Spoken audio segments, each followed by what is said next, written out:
Los documentos descubiertos en 1944 incluían la propia confesión manuscrita de Carlos, sellada en un sobre marcado para abrirse solo tras su muerte. Lo que esa confesión revelaba sobre su primera noche con Margarita Alvarado era tan impactante que las autoridades consideraron quemarla en lugar de preservarla como evidencia. Mientras tanto, Elena dormía pacíficamente en su habitación al final del pasillo, completamente inconsciente de que su compromiso se había vuelto algo mucho más siniestro que una simple traición. No sabía que su prometido ya no era solo infiel. Ahora era un accesorio en asesinato, atado a su madre por secretos que eventualmente los destruirían a todos. La transformación en Carlos durante los días siguientes fue sutil, pero inconfundible para quien lo conocía bien. Elena notó que parecía distraído durante sus conversaciones, a menudo mirando al vacío con una expresión que no podía leer. Cuando le preguntaba si algo lo preocupaba, él le aseguraba que todo estaba perfecto, pero su sonrisa parecía forzada y sus ojos tenían una nueva intensidad extraña. Catalina, cuyo ingenio agudo la hacía más observadora que su gentil hermana, notó que Carlos había comenzado a buscar conversaciones privadas con su madre en cada oportunidad. Los encontró juntos en la biblioteca una tarde, sentados más cerca de lo apropiado, con sus voces bajando a susurros cada vez que ella entraba en la habitación. Cuando se lo mencionó a Elena, su hermana lo descartó como natural. Por supuesto, Carlos quería establecer una buena relación con su futura suegra. Lo que Catalina y Elena no podían imaginar era la verdadera naturaleza de esas conversaciones privadas. Carlos, aún tambaleándose por su noche con Margarita y las revelaciones impactantes que ella le había compartido, estaba siendo sistemáticamente atraído a una conspiración que lo haría cómplice en crímenes que nunca había soñado posibles. Margarita le había revelado todo: el asesinato de Eduardo, los documentos falsificados, el accidente cuidadosamente planeado que la había convertido en una viuda. Caspero lo presentó todo como un acto desesperado de autodefensa contra un esposo abusivo que había amenazado con destruirla a ella y a sus hijas financieramente. Afirmaba que Eduardo planeaba divorciarse de ella y dejarla sin un centavo, obligándola a elegir entre la supervivencia de su familia y su conciencia. «Nunca quise convertirme en esta persona», le dijo a Carlos durante una de sus reuniones secretas, permitiendo que lágrimas fluyeran por sus mejillas con precisión practicada. «Pero cuando enfrenté la elección entre el futuro de mis hijas y mi propia alma, ¿qué madre no sacrificaría todo para proteger a sus hijos?»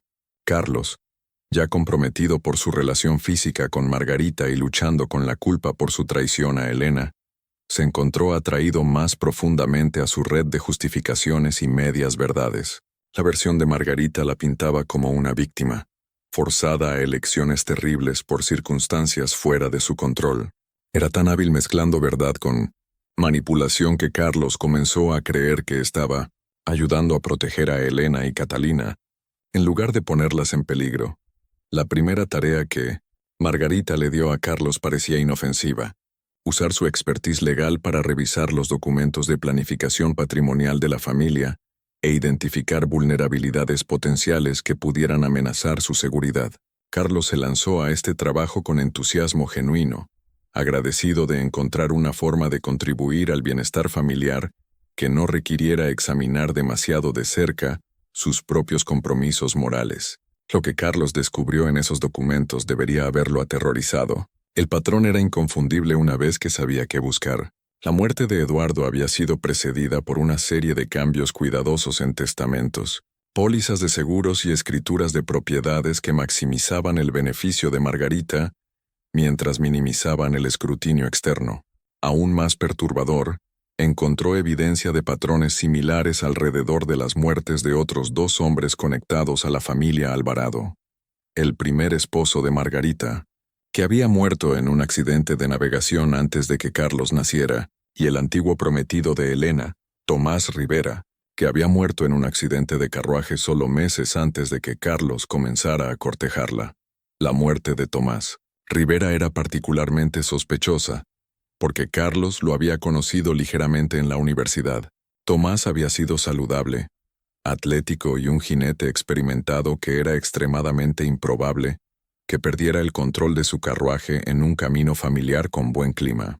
Las circunstancias del accidente, un pánico repentino en sus caballos en una tarde calmada, llevando a un choque que le rompió el cuello, no tenían sentido para nadie que conociera la habilidad de Tomás con los caballos. Carlos confrontó a Margarita con sus descubrimientos, esperando que ella se escandalizara por las implicaciones. En cambio, ella confirmó calmadamente sus peores sospechas. Tomás había descubierto algo sobre la muerte de Eduardo que lo hacía peligroso, y Margarita había sido forzada a actuar para protegerse a sí misma y a sus hijas. Las otras muertes, afirmaba, habían sido accidentes genuinos que desafortunadamente creaban un patrón que podía ser malinterpretado por mentes sospechosas. «Ya ves por qué necesito tu ayuda», le dijo Margarita, su mano descansando en su brazo con familiaridad íntima. «Alguien con tu inteligencia y entrenamiento legal es esencial para asegurar que no sean necesarios más accidentes. Con tu ayuda, podemos asegurar el futuro de la familia sin que nadie más salga herido». Carlos se horrorizó al darse cuenta de que parte de él encontraba la pragmática calma de Margarita sobre el asesinato casi admirable. No era una mujer loca o sádica, era una estratega de sangre fría que eliminaba amenazas a su familia con la misma planificación metódica que un general usaría para ganar una guerra. En su estado comprometido, comenzó a racionalizar sus acciones como males necesarios, incluso mientras su conciencia gritaba que se estaba volviendo cómplice en crímenes indecibles. El paso final en la seducción de Margarita a Carlos llegó cuando reveló el alcance completo de su plan actual. Elena, explicó con preocupación maternal, se había vuelto sospechosa sobre su compromiso y estaba haciendo preguntas incómodas sobre la muerte de Tomás Rivera. Peor aún, había estado correspondiéndose con parientes en Rosario que podrían armar la verdad sobre la historia de muertes convenientes en la familia. «Amo a mi hija», dijo Margarita con lo que parecía angustia genuina, «pero es joven e ingenua sobre cuán peligrosa puede ser la verdad. Si continúa investigando, no solo se destruirá a sí misma, sino que traerá escándalo sobre todos nosotros, incluyendo a ti, Carlos. Tu asociación con esta familia arruinaría tu carrera y tu reputación permanentemente». La solución de Margarita era elegantemente simple y absolutamente monstruosa. Elena tendría que sufrir un trágico accidente antes de que pudiera exponer los secretos de la familia. Sería desgarrador, pero era la única forma de proteger a todos los demás, incluyendo a Catalina, quien aún era lo suficientemente joven para construir una nueva vida lejos del chisme y la sospecha de Buenos Aires.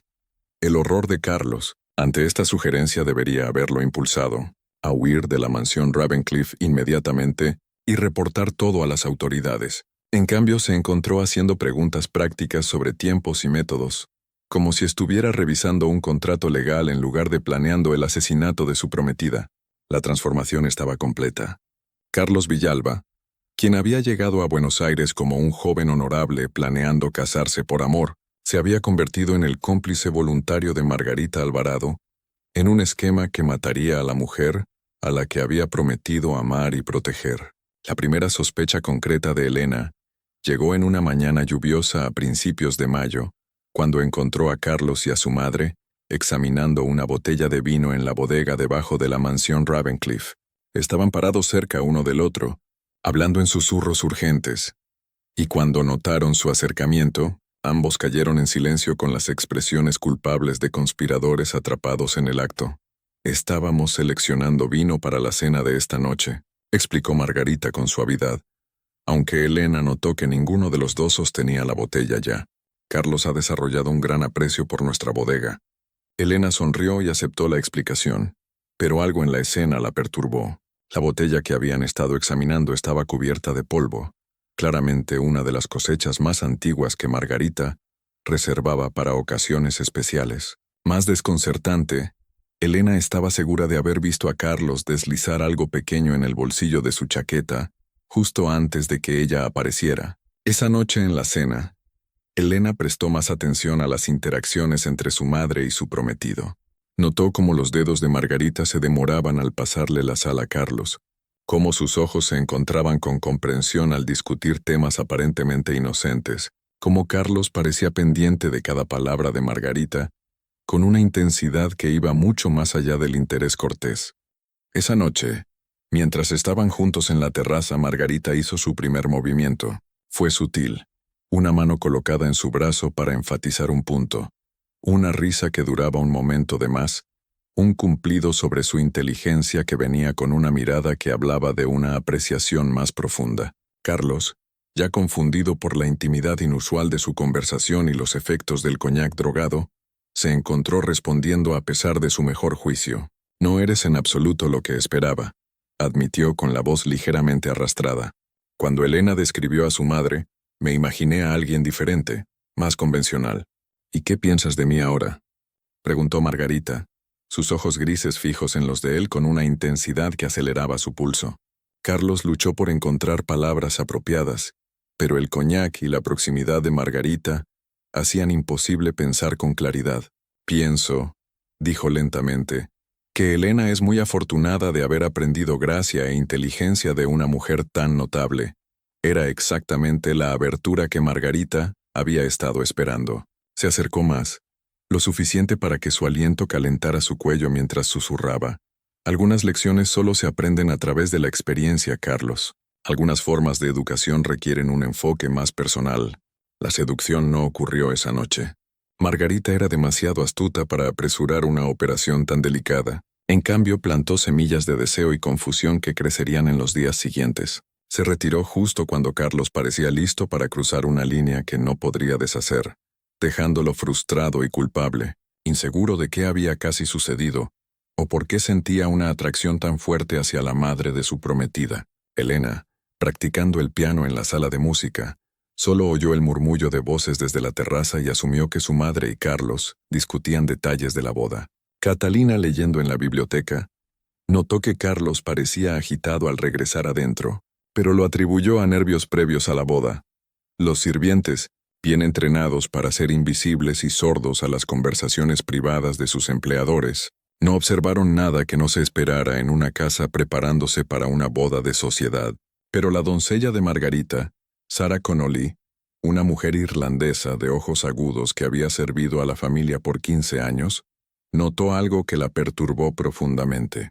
Mientras ayudaba a Margarita a prepararse para la cama esa noche, vio a su ama examinando su reflejo en el espejo con una satisfacción que parecía inapropiada para una mujer cuya hija estaba a punto de casarse.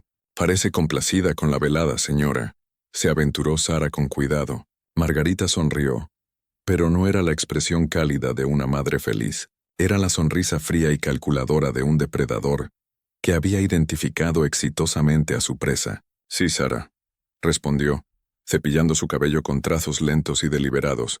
«Creo que todo está procediendo exactamente como debería». A la mañana siguiente llegó una noticia inquietante que arrojaría la primera sombra de sospecha sobre el mundo cuidadosamente construido de Margarita. El doctor Guillermo Hernández, el médico familiar que había atendido a Eduardo Alvarado durante su última enfermedad 3 años antes, llegó a la mansión Ravencliff con una expresión profundamente preocupada. «Había venido», explicó a Margarita en la privacidad de su estudio, debido a rumores perturbadores que circulaban en la comunidad médica de Buenos Aires. «Han surgido preguntas». «Margarita», dijo el doctor Hernández aceptando el té que le ofreció con evidente renuencia. «Preguntas sobre la muerte de Eduardo que francamente esperaba que nunca surgieran». La expresión de Margarita permaneció perfectamente compuesta, aunque su mano tembló casi imperceptiblemente al servir su propio té. «¿Preguntas? ¿Qué tipo de preguntas podrían haber sobre un accidente de casa?» El doctor Hernández era un hombre de 62 años con cabello gris y ojos cansados, que habían visto demasiado sufrimiento a lo largo de las décadas. Había atendido los nacimientos de las hijas de Margarita, tratado a la familia en diversas enfermedades y se consideraba un amigo además de médico, lo que hacía aún más difícil lo que tenía que decir. «Los síntomas de Eduardo antes de su muerte», continuó con renuencia. «Las convulsiones, el malestar digestivo, la forma en que sus uñas se oscurecieron en esos días finales. En ese momento, lo atribuí todo a lesiones internas por la caída. Pero otros médicos han sugerido que el progreso era más consistente con envenenamiento que con trauma». Margarita dejó su taza de té con perfecta estabilidad. «Doctor Hernández, seguramente no está sugiriendo que mi esposo fue asesinado». «¿Por quién y por qué?». No estoy sugiriendo nada, respondió rápidamente. Solo le estoy diciendo que se están haciendo preguntas. Preguntas que podrían volverse muy incómodas si llegan a los oídos equivocados. Lo que el doctor Hernández no le dijo a Margarita era que las preguntas habían originado de una fuente inesperada. El mismo Carlos Villalba. Durante una cena la semana anterior en la mansión de los Anchorena, Carlos había mencionado la muerte de Eduardo al doctor Javier Morales, un médico de Rosario, especializado en casos de sospecha de envenenamiento. Las preguntas casuales del doctor Morales sobre los síntomas habían revelado detalles que lo hicieron profundamente sospechoso, y había compartido esas sospechas con colegas en la comunidad médica de Buenos Aires.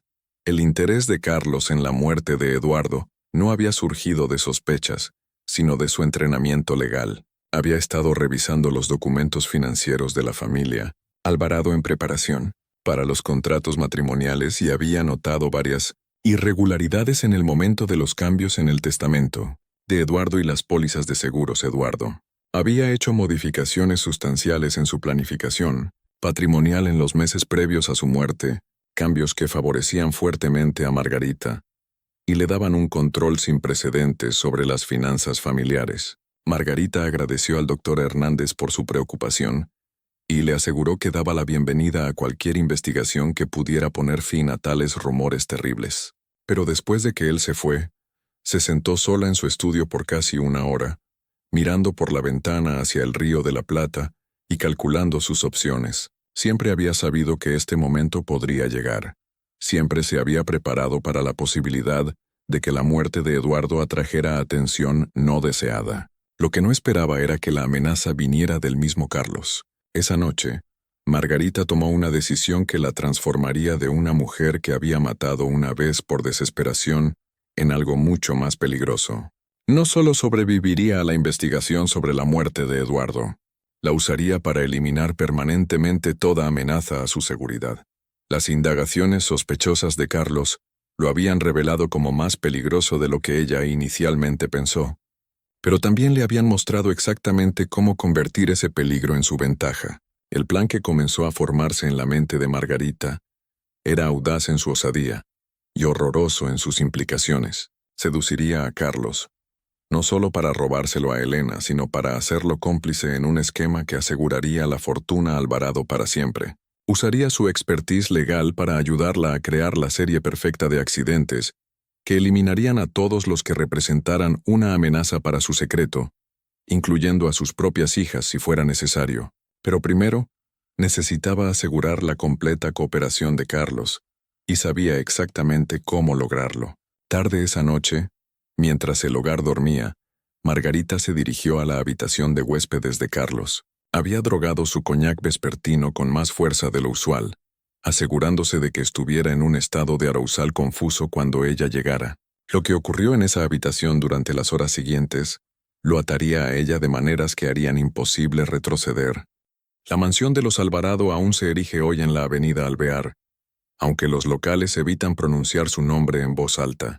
Detrás de su impecable fachada de mármol y sus jardines meticulosamente cuidados, se oculta una verdad tan perturbadora que 3 generaciones de familias argentinas han conspirado para sepultarla. Entre 1881 y 1883, 7 hombres murieron misteriosamente dentro de esos muros, todos conectados a la misma mujer, todos presentando los mismos síntomas: convulsiones violentas, uñas ennegrecidas y el inconfundible olor a almendra amarga del envenenamiento por arsénico.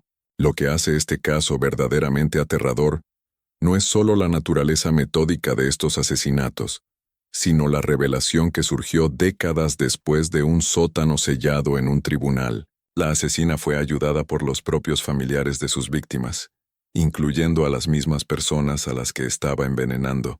La verdad sobre lo que ocurrió en esa mansión comenzó a salir a la luz solo en 1944, cuando trabajadores de renovación descubrieron un compartimento oculto detrás de las paredes de la biblioteca que contenía documentos que reescribirían todo lo que los historiadores creían saber sobre una de las familias más respetadas de Buenos Aires, Argentina.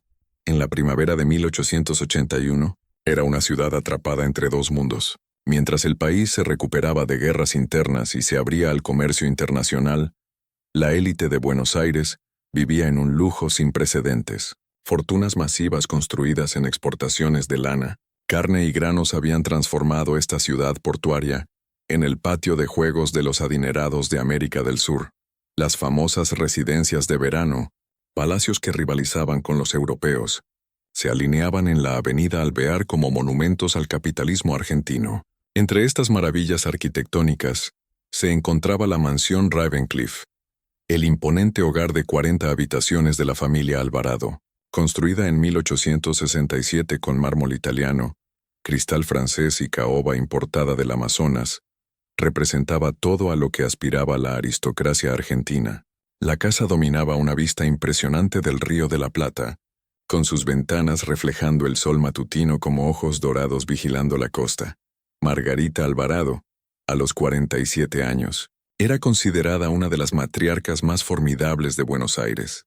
Viuda desde hacía 3 años, cuando su esposo Eduardo pereció en lo que se reportó como un trágico accidente de casa, había asumido el control de la vasta fortuna Alvarado con una eficiencia notable. Su inteligencia aguda y su astucia en los negocios impresionaban incluso a los hombres más escépticos de la sociedad porteña, quienes admitían a regañadientes que la muerte de Eduardo había revelado a su esposa como mucho más capaz de lo que nadie imaginaba.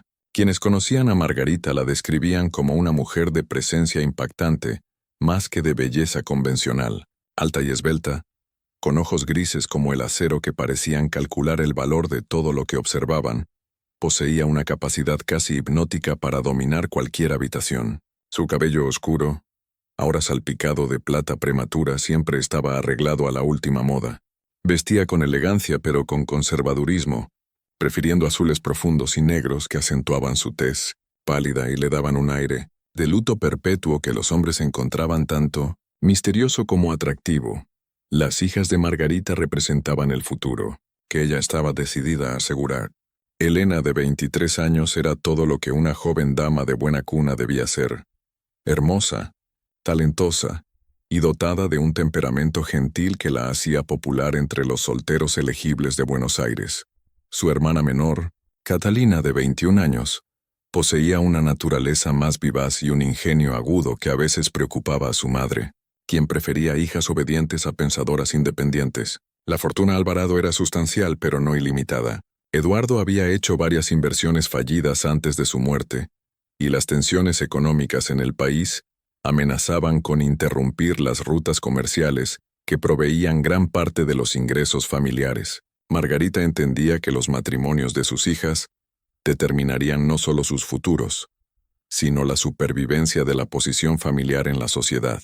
Una elección pobre de esposo podría significar el declive gradual de todo lo que los Alvarado habían construido. Fue en este contexto de presión social e incertidumbre financiera que Elena anunció su compromiso con Carlos Villalba, un apuesto joven de 26 años proveniente de una familia respetada de Rosario. Carlos poseía exactamente lo que los Alvarado necesitaban: juventud, encanto, conexiones con el dinero de los ferrocarriles del norte y, lo más importante, una herencia sustancial que se liberaría al contraer matrimonio. Era alto y bien formado, con cabello oscuro y la confianza relajada que provenía de una vida de privilegios. Su educación en la Universidad de Buenos Aires lo había preparado para una carrera en Derecho, y las conexiones políticas de su familia sugerían un futuro brillante en la sociedad rosarina. El compromiso, anunciado en febrero de 1881, fue celebrado como una unión perfecta por la élite social de Buenos Aires. Carlos estaba claramente enamorado de Elena, escribiéndole largas cartas llenas de poesía y declaraciones de devoción eterna. Elena, aunque más reservada en sus afectos, parecía genuinamente feliz con el arreglo. La boda se planeó para junio, permitiendo tiempo para los elaborados preparativos que requería tal unión. Margarita se sumergió en los preparativos de la boda, con una intensidad que sorprendió incluso a sus amigos más cercanos. Supervisó personalmente cada detalle, desde la selección de la tela del vestido de Elena hasta el arreglo de las flores en la catedral. Insistió en hospedar a Carlos en la mansión Ravencliff durante visitas extendidas, alegando que quería conocer a su futuro yerno lo mejor posible. Estas visitas se volvieron más frecuentes a medida que se acercaba la boda, con Carlos quedándose a menudo por días enteros. Lo que nadie en la sociedad de Buenos Aires entendía era que la atención de Margarita hacia Carlos provenía de algo mucho más siniestro que una preocupación maternal. Desde el momento en que lo conoció, había reconocido en él algo que la excitaba de una manera que no había experimentado en años. No era amor. Margarita Alvarado era incapaz de tal vulnerabilidad. Era la emoción de la casa, el reconocimiento de un desafío digno y, lo más importante, la identificación de una oportunidad que podría resolver todos sus problemas financieros de forma permanente. La primera señal de que algo andaba mal llegó en una cálida noche de abril de 1881. Carlos había estado quedándose en la mansión Ravencliff por casi una semana, aparentemente para discutir arreglos de boda y revisar documentos legales relacionados con la fusión de sus propiedades familiares. El hogar se había asentado en su rutina vespertina habitual, Elena practicando el piano en la sala de música, Catalina leyendo en la biblioteca y los sirvientes limpiando después de la cena. Margarita encontró a Carlos solo en la terraza con vista al río, fumando un cigarrillo y observando las olas chocar contra las rocas abajo. La luna estaba casi llena, bañando todo en una luz plateada que hacía la escena parecer casi teatral. Se acercó lentamente, llevando 2 copas de coñac y vistiendo un vestido de seda nocturno, que acentuaba su figura aún impresionante. «Pareces preocupado, Carlos», dijo, ofreciéndole una de las copas. «Seguramente no por pensamientos sobre el matrimonio con mi hija». Carlos aceptó el coñac con gratitud, aunque notó que la proximidad de Margarita lo ponía inexplicablemente nervioso. Había algo en su manera, un sutil cambio en cómo lo miraba, cómo se paraba lo suficientemente cerca para que su perfume llenara sus sentidos, que se sentía inapropiado para una futura suegra. «No exactamente preocupado», respondió Carlos tomando un sorbo del excelente coñac. «Solo pensando en el futuro, en las tensiones económicas, en los cambios que vienen a nuestro mundo. A veces me pregunto si todos vivimos en una especie de sueño que está a punto de terminar abruptamente». Margarita se acercó más, lo suficiente para que él sintiera el calor irradiando de su cuerpo. «Los sueños pueden ser cosas peligrosas», dijo suavemente. «Nos hacen olvidar lo que es real, lo que es importante. A veces las cosas más valiosas en la vida están justo frente a nosotros, pero estamos demasiado distraídos por fantasías para verlas». La conversación continuó por casi una hora, con Margarita guiando hábilmente a Carlos a través de temas que revelaban sus ansiedades y deseos más profundos. Aprendió sobre sus preocupaciones financieras, sus dudas sobre su carrera legal, su miedo a no ser digno del amor de Elena. Con cada revelación, se posicionaba como alguien que lo entendía mejor que nadie. Lo que Carlos no sabía era que Margarita lo había estado estudiando por semanas, aprendiendo sus hábitos, sus debilidades, su horario. Había leído su correspondencia con Elena, buscando insights sobre su carácter. Había hecho indagaciones discretas sobre las finanzas de su familia, descubriendo que su herencia era aún mayor de lo que esperaba. Más importante aún, había estado agregando pequeñas cantidades de un sedante suave a su coñac vespertino. Nada peligroso, solo lo suficiente para hacerlo más susceptible a sugerencias y menos propenso a mantener límites apropiados. Cuando Elena mencionó que había recibido una carta de la hermana de Tomás Rivera en Rosario, preguntando sobre las circunstancias de su muerte, la reacción de ambos, Margarita y Carlos, fue inmediata y reveladora. La fork de Margarita se detuvo a mitad de camino hacia su boca, y Carlos dejó caer su copa de vino, enviando el vino tinto extendiéndose por el mantel blanco como sangre derramada. «Qué torpe de mi parte», dijo Carlos, su voz tensa mientras alcanzaba su servilleta. «No puedo imaginar por qué la señorita Rivera estaría haciendo tales preguntas después de todo este tiempo». «El duelo afecta a las personas de diferentes maneras», respondió Margarita con cuidado, señalando a un sirviente para limpiar el derrame. «Algunas personas no pueden aceptar que los accidentes son simplemente accidentes. Necesitan culpar a alguien». Elena se encontró estudiando el rostro de su madre mientras hablaba. La expresión de Margarita estaba perfectamente controlada, pero había algo frío en sus ojos que Elena nunca había notado antes, una cualidad calculadora que la hacía sentir repentinamente insegura en su propio hogar. Más tarde esa noche, Elena tomó una decisión que la pondría en peligro mortal. decidió buscar entre las pertenencias personales de Tomás Rivera, que habían sido almacenadas en el ático de la mansión después de su muerte. Si había algo sospechoso en su accidente, razonó, podría haber evidencia entre sus cosas que explicara por qué su hermana aún preguntaba. Lo que Elena encontró en el baúl de Tomás le heló la sangre. Oculto debajo de su ropa, había un portafolio de cuero conteniendo notas detalladas sobre la muerte de Eduardo Alvarado, incluyendo observaciones médicas que arrojaban serias dudas sobre la historia oficial de un accidente de casa. Tomás había estado investigando a Margarita, documentando inconsistencias en su relato de la última enfermedad de Eduardo y recolectando testimonios de sirvientes que habían presenciado comportamientos extraños durante ese periodo. Aún más perturbador era una carta que Tomás había escrito pero nunca enviado, dirigida al jefe de policía de Buenos Aires. En ella, exponía sus sospechas sobre Margarita de manera sistemática, citando evidencia específica y solicitando una investigación formal.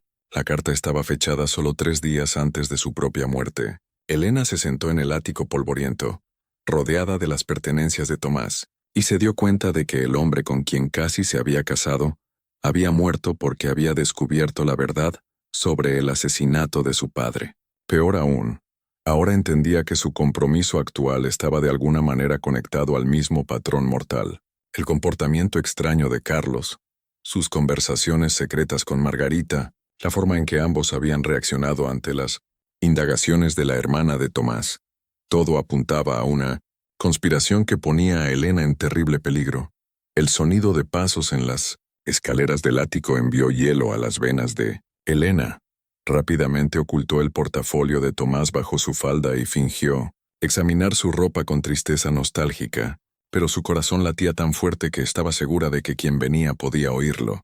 Margarita apareció en lo alto de las escaleras, cargando una lámpara y luciendo una expresión preocupada que ya no parecía genuina a los ojos recién sospechosos de Elena.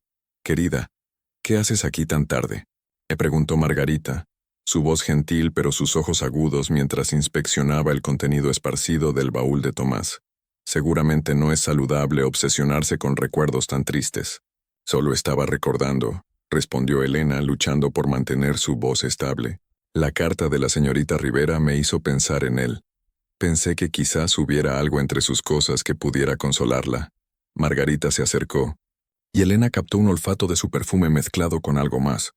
Un tenue olor amargo que parecía extrañamente familiar, pero que no podía identificar del todo. «Eso es muy considerado de tu parte», dijo Margarita. «Pero me temo que remover viejo duelo podría hacer más daño que bien. Algunas heridas sanan mejor cuando se dejan en paz». La forma en que Margarita enfatizó la palabra en paz hizo que la piel de Elena se erizara. Había una clara advertencia en el tono de su madre, una sugerencia de que continuar investigando la muerte de Tomás sería imprudente. Elena se dio cuenta con horror creciente de que ya no estaba mirando a su madre, sino a una extraña peligrosa, que de alguna manera había reemplazado a la mujer que la había criado. «Por supuesto, madre», dijo Elena, forzándose a sonreír. «Tienes toda la razón. Debería enfocarme en el futuro en lugar de obsesionarme con el pasado». Margarita sonrió de vuelta, pero Elena podía ver cálculo detrás de la expresión. «Exactamente, querida. Tu boda está a solo semanas. Eso debería ser tu única preocupación ahora». Mientras Margarita se volvía para irse, Elena hizo un descubrimiento que confirmó sus peores miedos. Un pequeño frasco de vidrio había caído del bolsillo de su madre, rodando por el piso del ático hasta detenerse cerca de los pies de Elena. El frasco contenía un polvo blanco y estaba etiquetado con la letra de Margarita. «Para dolores de cabeza, usar con moderación». Elena reconoció el frasco inmediatamente. Margarita había estado llevando botellas idénticas por años, afirmando que contenían medicina para sus frecuentes dolores de cabeza. Pero Elena ahora se daba cuenta de que el olor amargo que había detectado en su madre era el mismo que había estado presente en la casa durante la última enfermedad de su padre y durante las semanas antes de la muerte de Tomás Rivera. El polvo blanco no era medicina para dolores de cabeza, era veneno, y Elena entendió con claridad cristalina que estaba viviendo en una casa con una mujer que había asesinado al menos a 2 hombres y planeaba matar de nuevo. La pregunta era, ¿quién sería la próxima víctima de Margarita? Los instintos de Elena le decían que ella misma estaba en peligro inmediato, pero la lógica sugería que Carlos, como coconspirador de Margarita, estaría a salvo. Lo que Elena no sabía era que Margarita ya había decidido que Carlos sabía demasiado para permitirle sobrevivir mucho más, y que ambos estaban viviendo en tiempo prestado. El veneno que Margarita usaba era arsénico, fácilmente disponible en 1881, como veneno para ratas, y fácilmente disfrazado en comida o bebida. El conocimiento médico sobre envenenamiento por arsénico era limitado, convirtiéndolo en el arma perfecta para alguien lo suficientemente astuto para usarlo gradualmente con el tiempo. Lo que Elena no podía saber mientras ocultaba ese frasco, y trataba de parecer normal, era que Margarita ya había comenzado a agregar pequeñas cantidades de arsénico a la comida de tanto Elena como Carlos, probando cuánto cada uno podía tolerar antes de mostrar síntomas. Los dolores de cabeza que Elena había experimentado la semana pasada no eran estrés por los preparativos de la boda. Eran los primeros signos de envenenamiento por arsénico. Elena pasó los siguientes 3 días en un estado de terror controlado, tratando de actuar normalmente mientras secretamente se preparaba para salvar su propia vida. Comenzó a evitar comida siempre que fuera posible, alegando que la excitación nerviosa por la boda afectaba su apetito. Empezó a llevar el portafolio de evidencia de Tomás Rivera con ella en todo momento, oculto bajo su ropa, sabiendo que podría ser su única prueba de los crímenes de Margarita si necesitaba buscar ayuda. Además, decidió investigar discretamente entre los sirvientes, recordando vagamente que algunos habían mencionado anomalías durante la enfermedad de su padre. Habló en secreto con Sarah Connolly, la doncella leal, quien confirmó sus sospechas al revelar que había visto a Margarita administrando medicinas extrañas a Eduardo en sus últimos días, y que el olor amargo del arsénico había permeado la habitación. Sarah, aterrorizada pero leal a las hijas, accedió a ayudar proporcionando más detalles y prometiendo testificar si era necesario, agregando profundidad a la evidencia que Elena estaba recolectando.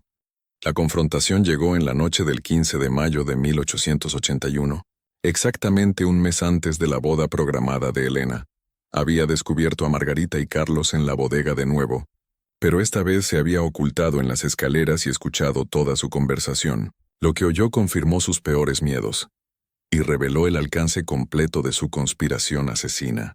La dosis necesita aumentarse, decía Margarita, su voz calmada y profesional. Elena está mostrando resistencia, y no podemos permitir que esto se prolongue mucho más. La boda está en 4 semanas, y necesita estar incapacitada antes de eso. La voz de Carlos estaba tensa por culpa y miedo. Margarita, no puedo. Verla sufrir así me está destruyendo. Tiene que haber otra manera. No hay otra manera, respondió Margarita fríamente. Elena ha visto demasiado, sabe demasiado. Si no hubieras sido tan descuidado con esos documentos, no estaríamos en esta posición, y tu repentino ataque de conciencia es bastante conmovedor, pero es demasiado tarde para dudas. ¿Qué hay de Catalina?, le preguntó Carlos. Ella también ha estado haciendo preguntas. La risa de Margarita fue escalofriante en su crueldad casual. Catalina estará desconsolada por la trágica enfermedad de su hermana, por supuesto, tan desconsolada que necesitará viajar al extranjero para recuperarse. Estoy pensando en algún lugar remoto, quizás un sanatorio en las montañas donde el aire es delgado y los accidentes son comunes. Elena se presionó contra la pared de piedra de la escalera, luchando por no jadear en voz alta ante las implicaciones de las palabras de su madre. Margarita no solo planeaba matarla a ella, planeaba asesinar a Catalina también, eliminando a ambas hijas para asegurar el control completo de la fortuna familiar.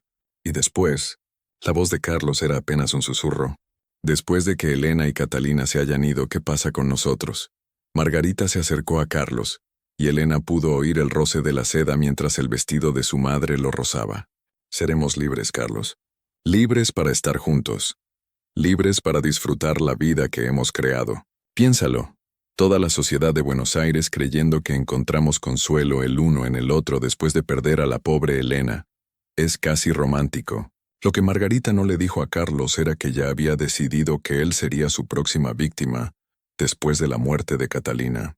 Carlos había servido su propósito proporcionando expertise legal y ayudando con los asesinatos, pero en última instancia era demasiado débil y cargado de culpa para ser confiable a largo plazo. Unos meses después de su matrimonio afligido por el duelo, Carlos sufriría un trágico accidente, dejando a Margarita como la única heredera de tanto la fortuna Alvarado como la de Villalba. Elena había oído suficiente. Se escabulló de vuelta arriba, su mente acelerada con planes de escape. Necesitaba alejarse de la mansión Ravencliff inmediatamente, pero también necesitaba asegurar que los crímenes de Margarita fueran expuestos y que Catalina fuera advertida del peligro que enfrentaba. El portafolio de evidencia era crucial, pero Elena se dio cuenta de que no sería suficiente por sí solo. Necesitaba testigos, apoyo oficial y, lo más importante, necesitaba sobrevivir lo suficiente para contar su historia. Además recordó que Sara le había mencionado un contacto en la policía, un viejo amigo de la familia que podría creer su relato si se presentaba con pruebas.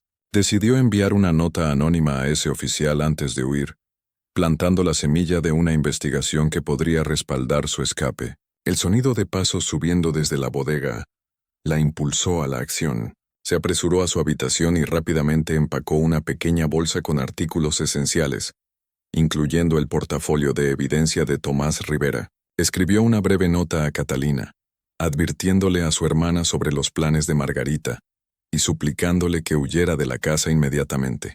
Luego esperó junto a su ventana, vigilando por una oportunidad para escapar sin ser vista. La oportunidad llegó cerca de la medianoche, cuando tanto Margarita como Carlos se retiraron a sus respectivas habitaciones. Elena se escabulló por la entrada de los sirvientes y se dirigió a través de los terrenos hacia el establo, con la intención de tomar un caballo y cabalgar hasta el centro de Buenos Aires, donde podría buscar ayuda de las autoridades. Casi había llegado al establo, cuando una voz la llamó desde atrás. ¿Vas a algún lado, querida? Elena se volvió para ver a Margarita de pie en la sombra de la mansión, aún vistiendo su vestido de noche, pero ahora carrying algo que brillaba a la luz de la luna. Mientras los ojos de Elena se ajustaban, se dio cuenta con horror de que su madre sostenía un revólver. Solo. No podía dormir, dijo Elena tratando de mantener su voz estable. Pensé que un poco de aire fresco podría ayudar. Margarita se acercó, el arma nunca vacilando de su objetivo. ¿Con una bolsa de viaje? ¿Qué consideraba de tu parte empacar para tu paseo de medianoche? Su voz aún estaba controlada, pero había un filo peligroso que Elena nunca había oído antes. Estoy decepcionada de ti, Elena. Esperaba que pudiéramos manejar esto en silencio, sin desagradables, pero parece que has heredado la terquedad de tu padre. Elena se dio cuenta de que correr sería inútil. Margarita estaba demasiado cerca, y los terrenos ofrecían poco cobertura entre el establo y las puertas. Su única chance era seguir hablando y esperar que alguien oyera o que Margarita cometiera un error. Lo sé todo, dijo Elena, sorprendida por la fuerza en su propia voz. La investigación de Tomás, el asesinato de padre, tus planes para Catalina y Carlos. No puedes matarnos a todos y esperar que nadie lo note. La sonrisa de Margarita fue fría y satisfecha. No puedo, mírame. Levantó el revólver, su dedo apretando el gatillo. El disparo que siguió resonó a través de los terrenos de la propiedad como un trueno, rompiendo la noche pacífica y alertando a todos en millas a la redonda de que algo terrible había sucedido en la mansión Ravencliff. Pero la bala no encontró a Elena. En cambio, erró cuando Margarita tropezó hacia atrás gritando de dolor y sorpresa. Catalina había golpeado a su madre desde atrás con un atizador de hierro pesado de la chimenea, habiendo seguido a Elena afuera después de encontrar la nota de advertencia. El golpe no había sido intencionado para matar, pero fue lo suficientemente poderoso para enviar a Margarita extendida por el camino de grava, el revólver girando lejos en la oscuridad. «¡Elena, corre!», gritó Catalina, pero su hermana ya se estaba moviendo, corriendo hacia el establo con Catalina cerca detrás. Podían oír a Margarita detrás de ellas, gritando de rabia y dolor, su voz carrying a través de los terrenos como el llanto de un animal herido. «¡Pequeñas ingratas!», chilló Margarita, luchando por ponerse de pie a pesar de la sangre fluyendo de la herida en su cabeza. «Les di todo. Las protegí de la pobreza y la desgracia. Así es como me pagan». Las hermanas llegaron al establo y rápidamente ensillaron 2 caballos, sus manos temblando por la adrenalina y el terror. Detrás de ellas podían ver luces apareciendo en las ventanas de la mansión, mientras los sirvientes se despertaban para investigar el disparo. Pero también vieron una vista más aterradora. Carlos emergiendo de la casa, carrying una linterna y lo que parecía ser otra arma. «Está llamando a Carlos», jadeó Catalina mientras montaban sus caballos. «Ambos vendrán tras nosotras». Elena miró atrás a la mansión una última vez, viendo a Margarita silueteada contra la luz de la puerta frontal abierta, sangre corriendo por su rostro, pero muy viva y furiosa. «Entonces mejor asegurémonos de llegar al pueblo antes de que puedan organizar una persecución». Las hermanas espolearon sus caballos adelante, galopando por el largo camino hacia las puertas de la mansión Ravencliff. Detrás de ellas, podían oír gritos y el sonido de otros caballos siendo preparados, pero tenían una ventaja crucial.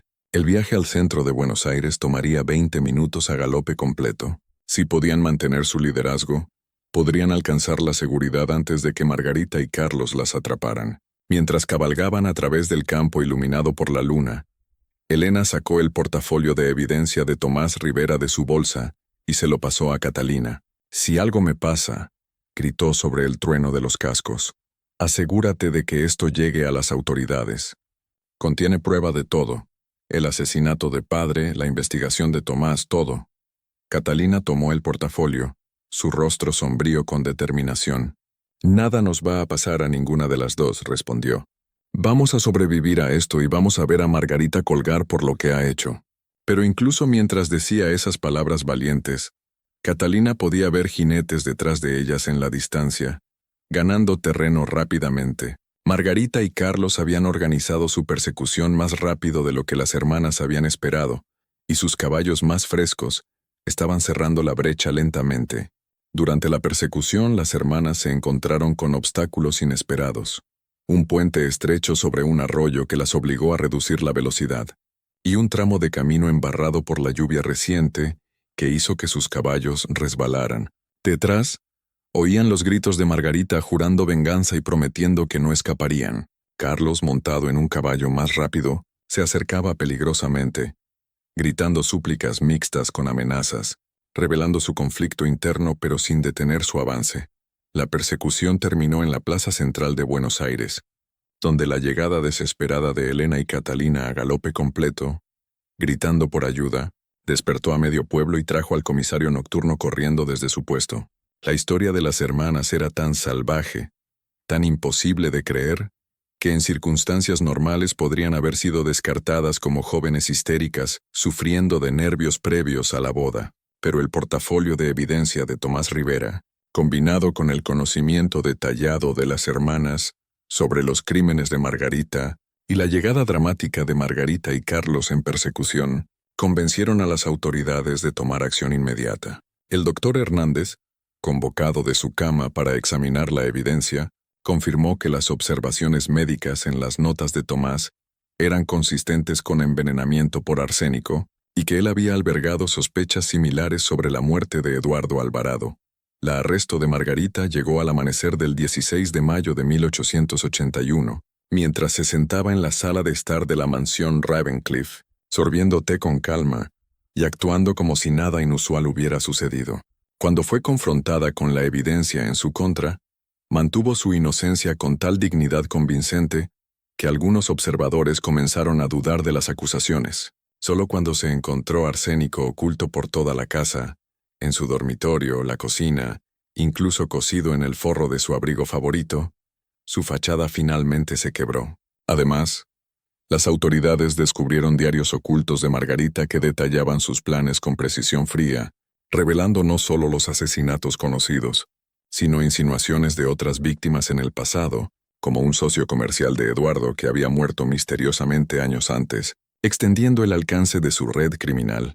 El destino de Carlos fue más complejo. Su confesión, escrita en una celda de la cárcel mientras awaited juicio, reveló el alcance completo de su complicidad, pero también lo pintó como una víctima de la manipulación de Margarita. El documento descubierto décadas después describía en detalle horroroso cómo Margarita lo había seducido, comprometido y gradualmente transformado de un joven honorable en un accesorio de asesinato.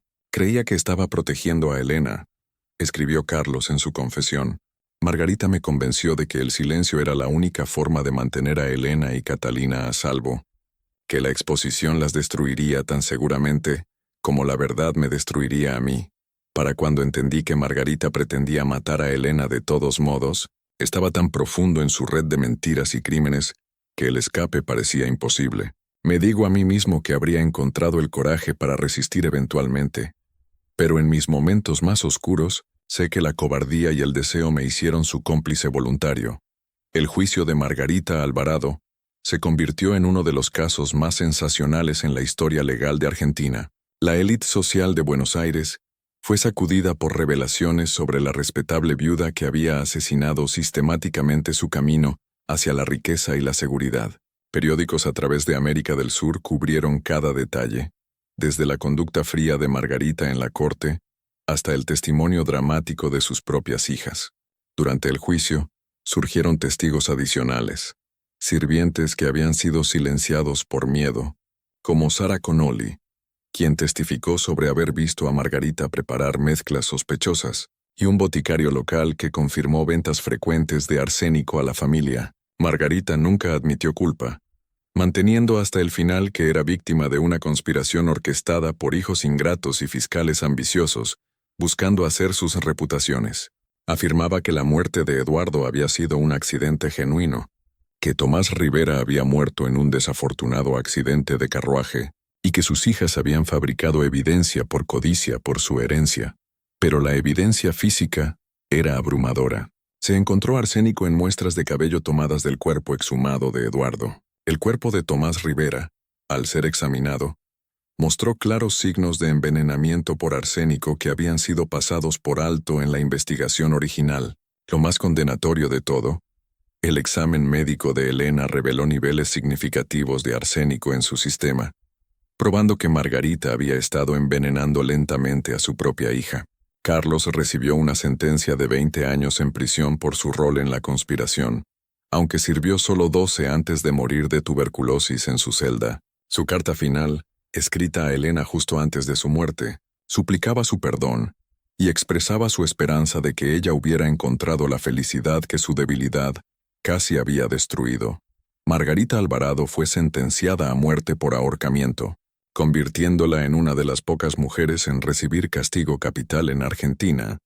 Durante esa era, fue ejecutada el 13 de octubre de 1882, manteniendo su inocencia hasta el final. Testigos reportaron que caminó hacia la horca con perfecta compostura, vestida en su mejor gown de seda negra y mostrando ninguna emoción más allá de una leve irritación por el comportamiento de la multitud. Elena y Catalina heredaron lo que quedaba de la fortuna Alvarado, después de honorarios legales y pagos de restitución, pero eligieron dejar Buenos Aires para siempre, vendiendo la mansión Ravencliff y mudándose a Chile, donde podrían comenzar nuevas vidas lejos del escándalo. Elena nunca se casó, dedicando su vida a ayudar a otras mujeres a escapar situaciones domésticas peligrosas, fundando una organización discreta que proporcionaba refugio y apoyo legal. Catalina se casó con un médico y tuvo 4 hijos, pero nunca habló públicamente sobre los eventos en la mansión Ravencliff, aunque en privado educó a sus hijos sobre los peligros de la ambición ciega y la manipulación familiar. La mansión misma permaneció vacía por casi 20 años antes de ser comprada y demolida. Los nuevos dueños, una familia naviera de Valparaíso, construyeron una casa completamente diferente en el sitio, alegando que no querían conexión con el edificio donde tantas personas habían muerto. La leyenda local sostenía que la casa original estaba maldita, aunque la verdad era mucho más mundana. Nadie quería vivir en un lugar tan asociado con los crímenes de Margarita Alvarado.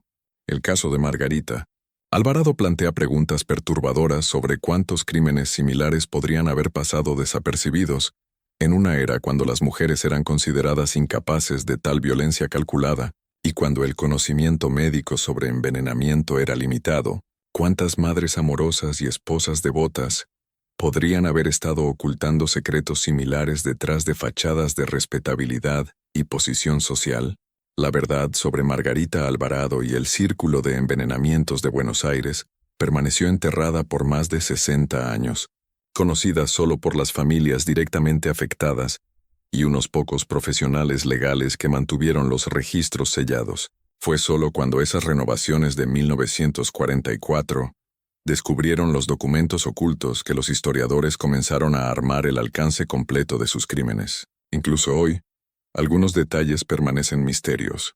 ¿Cuántos hombres mató realmente Margarita? Hubo otras víctimas cuyas muertes nunca se conectaron a ella, y lo más escalofriante de todo, ¿cuántas otras Margarita Alvarado hubo en la América Latina victoriana, ocultando sus naturalezas asesinas detrás de máscaras de respetabilidad y devoción maternal? Estas preguntas podrían nunca ser respondidas completamente, pero el caso sirve como un recordatorio crudo de que el mal a menudo lleva las caras más inocentes, y que los depredadores más peligrosos son a menudo aquellos en quienes confiamos más completamente